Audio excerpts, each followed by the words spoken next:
I need to read the transcript file to understand the original story structure before writing a new one. Now I have everything I need. Let me write the new story. The morning my son-in-law walked into the mediation room with a smile that wide, I knew he thought he'd already won. I'd seen that smile before. It's the smile of a man who has been told by everyone around him that the numbers are on his side, that the documentation is solid, that the old man across the table is too trusting, too sentimental, too far removed from the way money actually moves to understand what's being done to him. Bradley Marsh had that smile from the moment he sat down, straightened his jacket, and placed his hands flat on the table the way people do when they're trying to project calm and instead project calculation. I said nothing. I poured myself a glass of water from the pitcher in the center of the table, and I waited. Let me start from the beginning, because the ending won't make any sense without it. I'm 61 years old. I grew up in Sudbury, Ontario, the son of a man who worked the nickel mines for 37 years and retired with bad lungs and a handshake from a supervisor who didn't know his name. My father was a good man, an honest man, a man who believed that if you put your head down and did your work and trusted the people around you, the world would treat you fairly in return. He was wrong, but I didn't know that yet. I got a civil engineering degree from Lakehead University in Thunder Bay. I worked for a mid-sized infrastructure firm in Sault Ste. Marie for 8 years. I saved money, I learned the business, I made connections, and in 2001, I co-founded my own firm with my business partner, a meticulous, quiet Newfoundlander named Earl Parsons, who was the best structural engineer I'd ever worked with, and the only person in my professional life I trusted absolutely, Parsons Whitfield Engineering. Earl's name first, because he insisted the alphabetical order was logical, and I didn't argue. We were based in Barrie. We worked across Ontario, and by the time my daughter Jess was finishing her university degree, we were clearing north of $3 million a year on municipal contracts, road rehabilitation projects, and 2 significant bridge rehabilitation tenders we'd won through the province. I built that. 20 years of early mornings, delayed weekends, missed hockey games, and decisions made in trucks parked on the side of highway construction sites in January when the temperature made your coffee freeze before you finished it. I built it. Jess met Bradley in her second year at Western. She brought him home at Thanksgiving. He was 23. He'd grown up in Oakville. His father was in financial planning, and he had the easy, frictionless confidence of a man who had never needed to figure out how money worked because it had always simply been there. He was charming. He was good-looking. He made Jess laugh, and Jess did not laugh easily. I liked him. I want to be honest about that. For a long time, I genuinely liked Bradley Marsh. They got married when Jess was 27. We had the reception at a vineyard near Niagara-on-the-Lake. It was beautiful. Jess was beautiful. Bradley cried during his vows in a way that seemed real to me, and I have spent a long time wondering whether it was. He came to work for the firm 2 years after the wedding. Not because I offered it, I want to be clear. Jess mentioned that Bradley was feeling directionless, that his position at his father's planning firm hadn't worked out, that he was interested in the business side of infrastructure development. I didn't love the idea, but Jess asked and I said yes. I gave him a legitimate role in business development. He was good at client relationships. He had a way of making people feel heard that I recognized as a skill, even when I started to wonder whether it was genuine or practiced. For 3 years, it was fine, functional. Bradley produced results, and I paid him well, and we maintained a professional distance that suited both of us. The first thing I noticed was small. So small I almost dismissed it. He started asking questions about the firm's corporate structure. Not aggressive questions, conversational ones. At family dinners, at the cottage up in Muskoka in August. Casual questions that I answered honestly because he worked for the firm and because he was my daughter's husband. And I had no reason yet to be careful. How is the partnership structured? What happens to your stake if something happens to you? Does Jess have any formal interest in the business? Have you updated your shareholder agreement recently? Looking back, I can see the shape of what he was building. At the time, I thought he was just being a young man who was starting to think about his future. I thought, maybe a bit defensively, that it was actually good that he was taking an interest. My own father had never understood anything about the business I'd built. Here was a son-in-law who was curious. I was wrong about what he was curious about. The second thing I noticed was not small. My brother-in-law, Jess's uncle, a man named Phil, who has worked in the legal profession in Ottawa for 30 years, called me on a Sunday in November. He'd run into an acquaintance at a conference, a colleague who worked in corporate law in Mississauga, and this colleague had mentioned, only in passing, that he'd done some consultation work for a young man in the development sector who was asking about the enforceability of common law spousal interest claims in professional partnerships in Ontario. Phil called because the description of the firm matched our firm, and the description of the young man matched Bradley. I sat in my living room for a long time after that call. I've built things from nothing. I know what it looks like when someone is quietly laying groundwork. I know the difference between a man who is thinking about his future and a man who is mapping out someone else's assets and looking for a door. I called Earl the next morning. "I need to talk to you about the structure," I said. "What about it?" he said. "I think we need to look at it differently." There was a pause. Earl has known me for 20 years. He is not a man who asks unnecessary questions. "Come to the office," he said. "I'll make coffee." What Earl and I did over the next 14 months was not complicated. It was not deceptive. Every step was legal, properly documented, reviewed by our firm's corporate counsel, and reported accurately on every financial filing that touched it.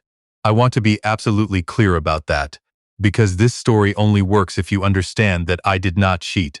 I did not hide anything.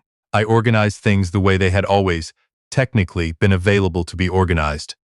I had simply never had a reason to do it before. The partnership agreement Earl and I had operated under for years was solid but informal in certain respects. There were provisions that hadn't been triggered, mechanisms that existed on paper but had never been activated, because we'd never needed them. We activated them. We formalized what had been informal. We created clear delineations between founding equity, operational equity, and the retained interest structure that governed how a partner's stake could be transferred, inherited, or claimed against in a legal proceeding. My personal stake in the firm, my founding equity, was moved into a properly structured holding company that Earl and I had technically incorporated years earlier but had never used. Whitfield Holdings. The transfer was at fair market value, properly documented, reviewed 3 times by our corporate counsel and once by an independent tax accountant. Everything was clean because it had to be. There was no point in doing it any other way. My brother-in-law Phil, when I told him what we were doing, said, "This is clean. It has to be," I said. He looked at me across his desk in the way that men who have known you for decades look at you when they understand something you haven't said yet. "Is there something happening I should know about?" he said. "Not yet," I said. "But I think there might be. Do you want to tell me now?" "I want to be wrong first," I said. "Give me some time to be wrong." I was not wrong. Jess came to me in March. She was 34 years old, and she sat across from me at my kitchen table, and she was trying very hard to hold herself together, which she has been doing since she was 9 years old, and fell off her bike in the driveway, and didn't cry until she thought I wasn't looking. "Dad," she said, "I need to tell you something." "Okay," I said. "Bradley and I are separating." I had been expecting this. I had been quietly preparing for this possibility for more than a year. I had not told Jess. Some things a father knows and carries alone because saying them out loud would only cause pain before the pain arrives on its own. "Okay," I said again. "Are you safe?" "Yes," she said. He didn't. It's not that kind of situation, he just." She stopped. She looked at her hands. "I found things. In his email. He'd been talking to a lawyer. Not about us, about the firm. About what he'd be entitled to if we separated. About what a spouse can claim through family property law in Ontario. About your stake in the company." She looked up at me. "He was going to try to get a share of the firm through me," she said. "Through our marriage. He'd been planning it." I reached across the table and put my hand on hers. "I know," I said quietly. Her face went very still. "How long have you known?" "Long enough to do something about it." She was quiet for a moment. Then she said, "What did you do?" "I protected what I built," I said. "Legally. Properly. Nothing else. Is it going to be okay?" Yes, I said. And I meant it the way you mean something when you've checked the numbers 3 times and you know. Bradley did not take the separation graciously. He retained a family law attorney in Toronto, an aggressive one, the kind whose name gets mentioned in financial circles because his divorce cases tend to involve significant asset claims. The lawyer's name was Sutherland, and he had, I was told by Phil, a particular specialty in property equalization claims involving family business interests. They submitted a comprehensive financial disclosure request. They wanted everything: the partnership records, the shareholder agreement, the history of the firm's valuation. And, most specifically, they wanted the details of the Whitfield Holdings transfer, which Sutherland had apparently identified as the specific mechanism they intended to challenge.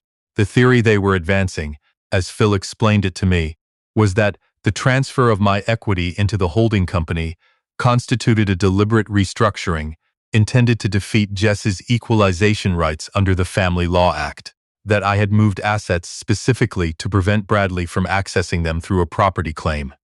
It was a credible argument. On paper, the timing looked suspicious. A man restructures his business holdings, and 14 months later his son-in-law is involved in a separation. Sutherland was not a fool. He had built a case around that timing. What he had not accounted for was what Earl and I had put into the documentation. The mediation was held at an office on Wellington Street, in Barrie, on a Wednesday in late September. Bradley arrived with Sutherland and a junior associate and what appeared to be a substantial binder of financial documents. He had, as I said, that smile. Phil sat next to me. He had reviewed our documentation so many times he could have recited it from memory. He had a single folder. Sutherland opened by laying out the family property claim in methodical detail. He walked through the equalization calculation. He presented his position on the Whitfield Holdings transfer, which he described as a transparent attempt to remove assets from the marital pool. He used the word transparent 3 times, which I thought was an interesting word choice. Bradley, sitting across from me, did not look at me directly. He looked at his attorney, and he nodded at the right moments, and he maintained the composed, reasonable expression of a man who believes he's sitting on the winning side of the table. When Sutherland finished, Phil said, "Thank you, Counselor. We appreciate the thoroughness." He opened his folder.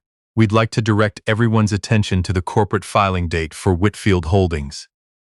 Sutherland glanced at his binder. He found the page. He read it. He turned the page over as though there might be something different on the back. "The incorporation date," Phil said pleasantly, "is March 14, 2019. He let that sit for a moment. "The business development role held by Mr. Parsons Whitfield began in January of 2021. The equity transfer from Mr. Whitfield's personal interest into Whitfield Holdings was completed in August of 2022. Another pause. "Mr. Sutherland, your argument rests on the position that the holding company was created to defeat a spousal claim that arose from this marriage, but the holding company existed 2 years before Mr. Marsh joined the firm. It existed 4 years before the separation, and the transfer into it was executed at fair market value, properly documented, and filed on time with the CRA." He slid a copy of the original incorporation documents across the table. "The structure was always planned," Phil said. "Mr. Whitfield simply hadn't needed it yet." Sutherland looked at the document. He looked at it for long enough that the room got very quiet. His junior associate leaned over and said something in a low voice. Sutherland held up one finger without looking at him. Bradley, for the first time since we'd sat down, looked at me directly. I picked up my glass of water. I took a drink. I set it back down. I did not look away from him. "Counselor," said the mediator, a woman named Arsenault, who had been taking notes with the calm efficiency of a person who had witnessed every variety of this specific situation. "Would you like to take a short recess?" "Yes," Sutherland said. It came out more quickly than he intended. They were in the hall for 20 minutes. Phil and I sat at the table. He poured himself a coffee. I looked at the window. "You okay?" Phil said. "Fine," I said. "You want anything?" "No." He nodded. We sat in the easy silence of people who have known each other long enough not to need to fill it. When they came back, Sutherland's opening position had moved significantly. The claim against the firm's equity was withdrawn. The argument about the holding company was abandoned. What remained was a straightforward property equalization calculation, based on the genuinely joint marital assets.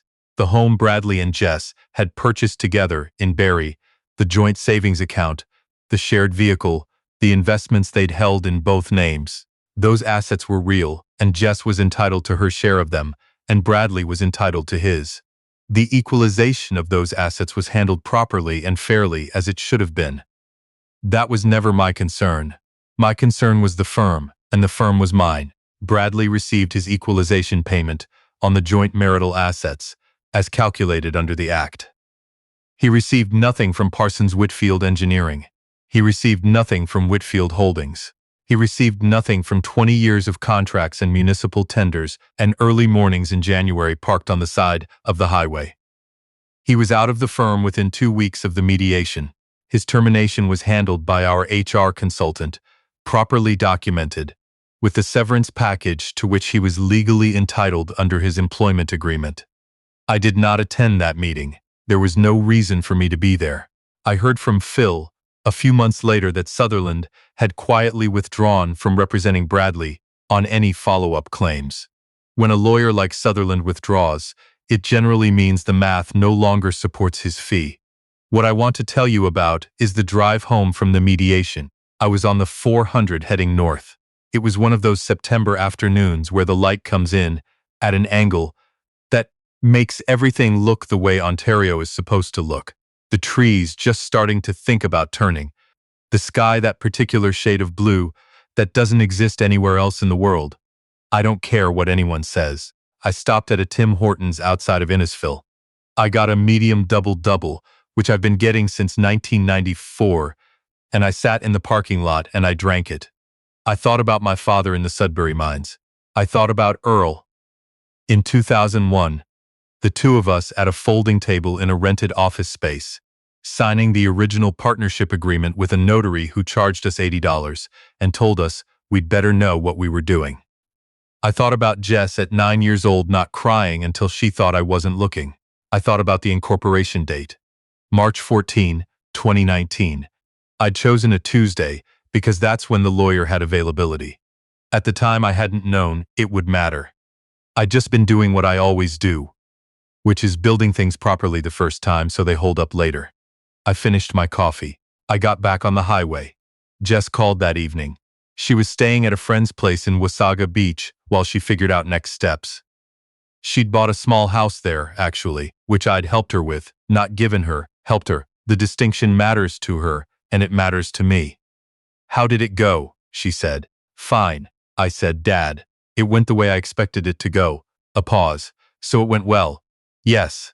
She was quiet for a moment. Then she said, Did you know, when he first started asking about the company structure at Thanksgiving that year, did you know then? I thought about that question the way I try to think about all serious questions, which is carefully and without rushing toward an answer that sounds better than the truth. I suspected, I said. Not specifically, but I've been in business long enough to recognize when someone is taking inventory of something that isn't theirs. Why didn't you tell me? This was the question I had been waiting for. The one I'd thought about on 100 drives and in the early mornings when I wake up at 5 and can't get back to sleep. Because I didn't know, I said. And I didn't want to put something in your head that might not be true. You loved him, or you thought you did. I wasn't going to take that from you based on a feeling, even if your feeling was right. It was a feeling, I said. Not a fact. I deal in facts. She was quiet for a long time. Thank you, she said finally. You don't have to thank me. I know I don't have to, she said. I want to. I went to bed that night in my house in Barrie. My house, that I've had for 19 years, that I bought when the firm was 3 years old, and I finally felt like the ground was solid enough to stand on permanently. The house where Jess grew up, where she learned to ride her bike in the driveway and didn't cry until she thought I wasn't looking.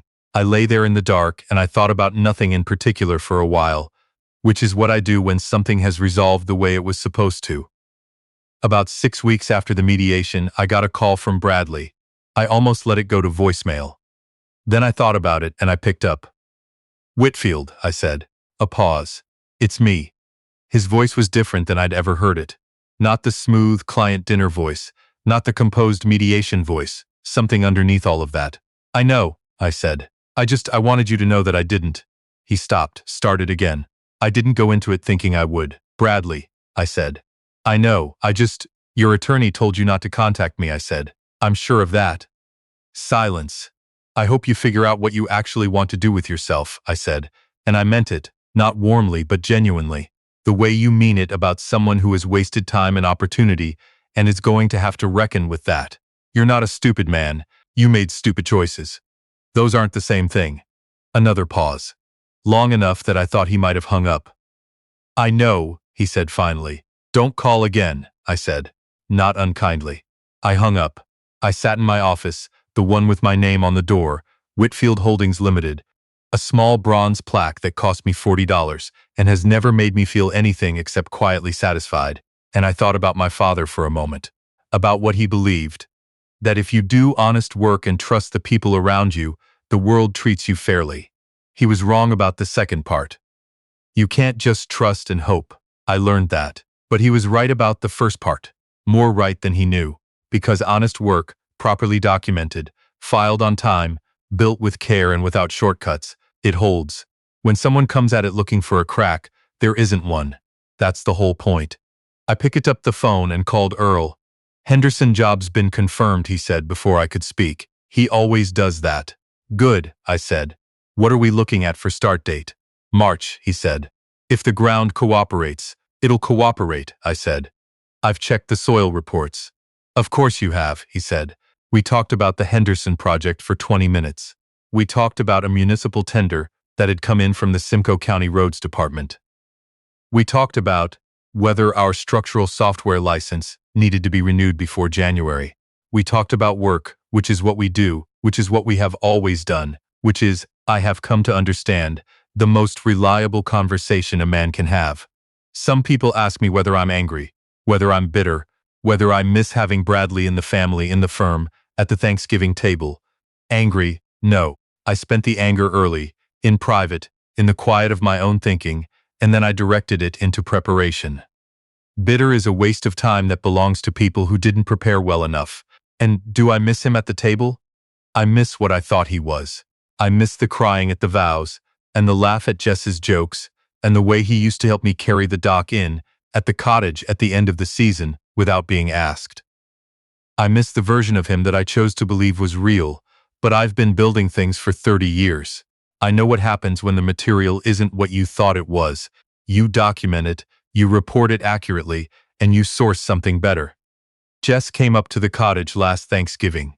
Just the two of us. We made turkey and played cards, and she beat me at cribbage 3 times in a row, which she has been doing since she was 12, and has never once let me forget. She went to bed before me. I sat on the porch for a while, looking at the lake. Georgian Bay in October makes a sound that I don't have a good word for, the water and the wind, and the particular silence underneath both of them. I thought about all of it. The beginning, the middle, the mediation room, and Sutherland's face when he read the incorporation date. The drive home on the 400, the double-double in the parking lot. I thought about Earl and I, at that folding table in 2001, signing papers that meant we were serious, that we were actually doing this, that we were going to build something real, whether or not the world cooperated. I thought about how the holding company was incorporated on March 14, 2019, not because I knew what was coming, but because I was always going to do it eventually, and eventually had finally arrived. I thought about my father, about honest work and what it holds up against, when you've done it right. Then I went inside, washed my cup and went to bed. Some men carry their victories loudly. I understand the impulse. I have never shared it. The work is its own reward. The document that holds up in the room where it's supposed to hold up is its own answer.